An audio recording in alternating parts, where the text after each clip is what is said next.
Viendo todo esto con mucha preocupación, los anuncios y ya inicios de algunas acciones por parte del presidente de Estados Unidos, pues me generaron mucha preocupación y presenté la iniciativa al Parlamento para que pudiéramos discutirla y se aprobó, pasó en el plenario. El objetivo de la iniciativa es darles un respaldo a los migrantes que están en esta condición, los migrantes de nuestra región, pedir al SICA que cree una comisión especial para atender la situación migratoria, no solo por las acciones que está implementando Estados Unidos y que tienen que ver con nuestros territorios, sino también por ese flujo migratorio que pasa por Centroamérica y que también nos ha cambiado esa dinámica migratoria. Normalmente habíamos sido un país marcado con migración hacia otros países y ahora no solo es eso, sino que se marca muchísimo más el tema del tránsito por nuestra región, lo cual se ve agudizado con las medidas de ese muro de acciones que ha puesto el presidente Donald Trump desde la llegada al poder, porque es un muro de acciones que ya está concretando en estos días y a eso obedece también la llegada del representante, el señor Rubio, que nos ha estado acompañando aquí en la región y que el día de ayer estuvo en nuestro país. Pero la iniciativa va en ese sentido. ¿Cuándo usted habla de esta comisión del ciclo? ¿Para cuándo se estaría ya implementando? Nosotros le mandamos las correspondencias, mejor dicho, las iniciativas aprobadas se las mandamos al SICA. Son ellos los que estarán tomando la decisión, pero aprovecho y les digo de que en este momento no es importante hacer un llamado a los cancilleres de la región, a los presidentes y a los cancilleres de la región para que tomen acción sobre el SICA. Es importante darle movimiento al SICA, nombrar al secretario general para que se puedan ejecutar de mayor y mejor manera todas las iniciativas que ahí lleguen y porque ahí también el tema migratorio se ha considerado bastante a tal punto que existe una política ya trabajada, que es importante echarla a andar. Seguramente revisar algunos matices del actual contexto, pero allí hay un documento que es importante echarlo a andar y sobre todo en un momento como este que está atravesando la región. Con lo que teníamos de las causas que hacen que nuestra gente se vaya, las deportaciones que se están incrementando y el tránsito de otros migrantes por nuestra región. ¿Cómo evalúa usted la visita de Marco Rubio? Bueno, yo comentaba en otros espacios recientemente que tomando en consideración que este es un país muy marcado por la migración, tomando en consideración que este es un país en el que sus habitantes buscan, cuando piensan en emigrar, casi siempre buscan Estados Unidos, y además tomando en consideración cómo fueron mencionados y puestos sobre la mesa los migrantes en la campaña electoral por parte del presidente y sus funcionarios, pues uno espera que el primer acuerdo, el que nos dé a conocer a todo el país, tenga que ver con la migración salvadoreña. Es lo menos que uno esperaba. Sin embargo, vemos que se dieron pláticas, por lo menos de lo que asoma ahorita, porque hay que ver si más adelante nos comentan otras partes de la conversación y la toma de acuerdo, pero de lo que asoma ahorita no fueron la prioridad para el presidente Bukele y eso es lamentable, muy lamentable porque la gente en este momento está viviendo angustia, incertidumbre, zozobra, tanto el migrante que está en condición irregular en Estados Unidos como su familia que puede estar allá con él y la familia que está aquí, porque las familias de los migrantes casi siempre están como mixeadas. Él puede tener un estatus irregular, pero tuvo un hijo que nació allá y es ciudadano, o tiene otro DACA, o tiene un TPS.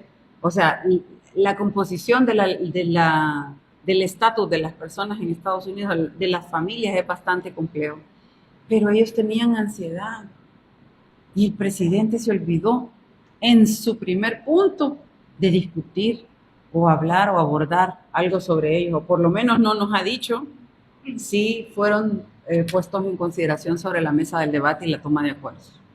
De lo que se vio, bueno, de lo poco que sabemos de la plática de Rubio con Bukele, destacó lo que ya habíamos previsto, que era bueno, traer a los criminales de este grupo de delincuencia venezolana, si no me equivoco, a las cárceles de El Salvador, en este caso el CICOT.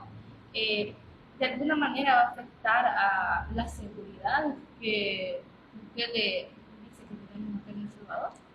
Bueno, en primer lugar, no nos contó ninguna novedad. Nos contó algo que ya nos habían contado representantes de la Cámara, perdón, de la Casa Blanca. Hubo un representante que mencionó que se iba a llegar a este acuerdo con él. Y una congresista de apellido Salazar, que también expresó que ella tenía información fidedigna de que esto se iba a dar. Entonces ahora solo viene y se anuncia de boca oficial. Pero ya habían otros que habían adelantado postura sobre este aspecto. Y la gran novedad, como pareciera ser que al presidente no le gusta perder, la gran novedad es que es un acuerdo diferente a cualquier otro acuerdo que se haya tomado en América Latina. Me quedé esperando lo diferente, porque realmente no le encontré lo diferente, y sobre todo viniendo de alguien que ha vociferado muchísimo que no iba a ser patrio trasero de nadie, y habló muy fuerte de Estados Unidos, y ahora resulta que viene y la toma el primer acuerdo que se toma, perdón, tiene que ver con algo que autoridades de Estados Unidos ya habían dicho que se iba a hacer. ¿Quién gana en este caso? Yo de algo sí estoy muy segura, es que los que menos ganan son los migrantes salvadoreños, la familia salvadoreña. De eso sí estoy súper segura. Porque los acuerdos justos que nos permite el marco del derecho internacional, los acuerdos justos son igual a igual. Hay que tener un ganar-ganar. Y si bien es cierto, puede existir un interés y se puede llegar a un entendimiento en puntos específicos e intereses de ambas partes, pero tiene que ser de ambas partes. Y yo sí lamento mucho la invisibilización de la comunidad salvadoreña en Estados Unidos, y sobre todo el que tiene un carácter irregular, cuando han sido utilizados en una campaña electoral, en la recién pasada campaña electoral, utilizados para conquistar su voto y desechados cuando ya no hay elección. Eso no me parece ni justo ni correcto. Y por toda esa laraca que se hizo en el momento electoral, yo hubiese esperado que en este momento se pusieran como tema de debate en la mesa de negociación o de toma de acuerdos con el secretario de Estado. Lamentablemente no fue así. En ese contexto, o por lo menos hasta ahora, es lo que sabemos, hasta ahora no ha sido así. En ese contexto que usted menciona, Bukele recientemente en una encuesta de la Gaviria bajó su puntuación a 7 infracciones. Aquí no se tomaron en cuenta a los hermanos lejanos, ¿verdad? Tomando en consideración de que no se han hablado de migrantes todavía en esas pláticas con Rubio, ¿cree que va a bajar la popularidad del presidente en el exterior? Yo pienso que dejó con muchas expectativas a los salvadoreños, y sobre todo a los que les han dado la confianza, le pusieron la confianza a él. Yo me atrevería a decir que no se esperaban esta como una primera acción. Yo me atrevería a decir que ellos se veían dentro de los primeros acuerdos con el gobierno de Estados Unidos, pero son los grandes invisibles.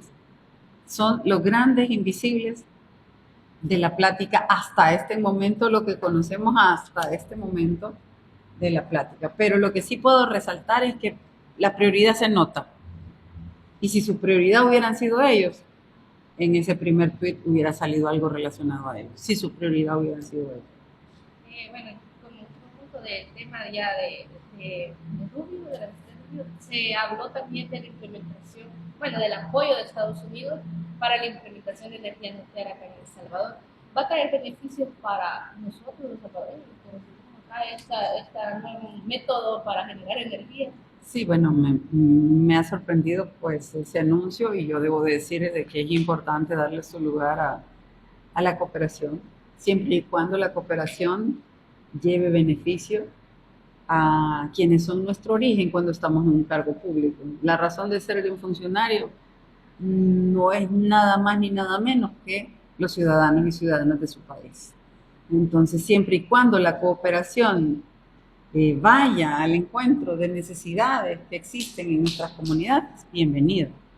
porque de eso se trata, de que busquemos canalizar cómo, con recursos que no son nuestros, complementamos los recursos que pueda tener el Estado para ejecutar en una determinada área. Pero como no tenemos mayor información sobre esto, no sabemos de las implicaciones que pueda tener, bondades, beneficios, más allá de lo que se ha mencionado en la firma del acuerdo.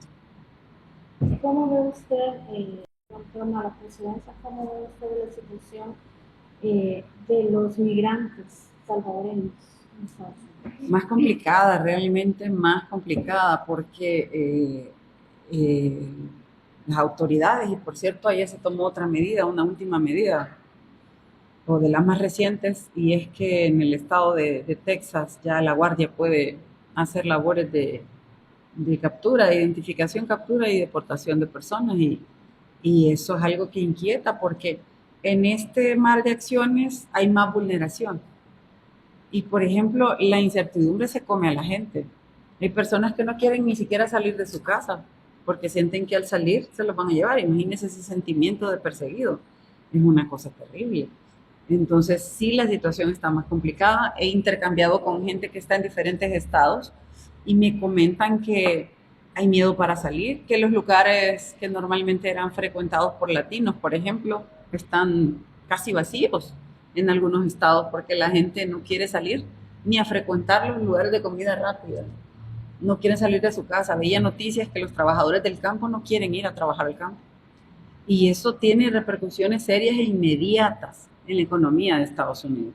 El día de ayer, por ejemplo, hacían una acción masiva los migrantes y se dio una protesta de cerrar locales y negocios mandatados o dirigidos por migrantes.